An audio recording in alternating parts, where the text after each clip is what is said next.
প্রত্যাশা করি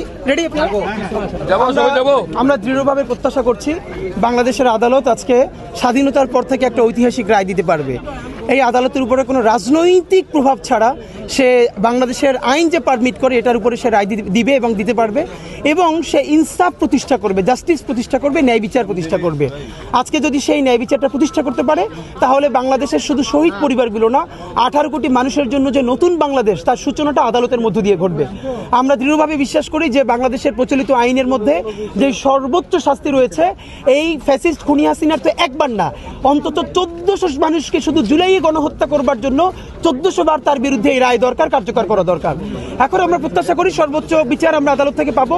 যদি আমরা সুবিচার না পাই, আমরা যদি জাস্টিস না পাই, আমরা শহীদ পরিবারদেরকে সাথে নিয়ে আইনে যত দূর লড়াই করা যায়, আইন যত দূর আমাদেরকে কভার করবে আমরা তত দূর পর্যন্ত লড়াই করব। প্যারালালি রাজপথে লড়াই করব, আমরা আদালতে লড়াই করব, কিন্তু আমরা শাহবাগের মতো মপতন্ত্র করবো না ইনশাল্লাহ। কারণ আমরা নতুন বাংলাদেশে আর কোনো শাহবাগতন্ত্র চাই না, আমরা আইনের শাসন চাই, আমরা সুবিচার চাই, এবং দৃঢ়ভাবে প্রত্যাশা করি আমরা সুবিচার পাবো ইনশাল্লাহ। হ্যাঁ, আমরা আজকে এটাও বলবো যে যেহেতু উনি পলাতক আছেন, আজকে ওনার বিরুদ্ধে যখন রায় হয়ে যাবে তখন সরকারের প্রথম কাজ হবে দিল্লিকে বলা যে দণ্ডপ্রাপ্ত আসামিকে তুমি এখন পর্যন্ত আশ্রয় দিয়ে রেখেছো, ফেরত দাও, আর যদি না দেয় তাহলে আন্তর্জাতিক অপরাধ আদালত এবং অন্যান্য জায়গা থেকে তার বিরুদ্ধে মামলা করতে হবে, এমনকি সেই মামলা যদি দিল্লির বিরুদ্ধে করতে হয় তাহলেও করতে হবে। Thank you.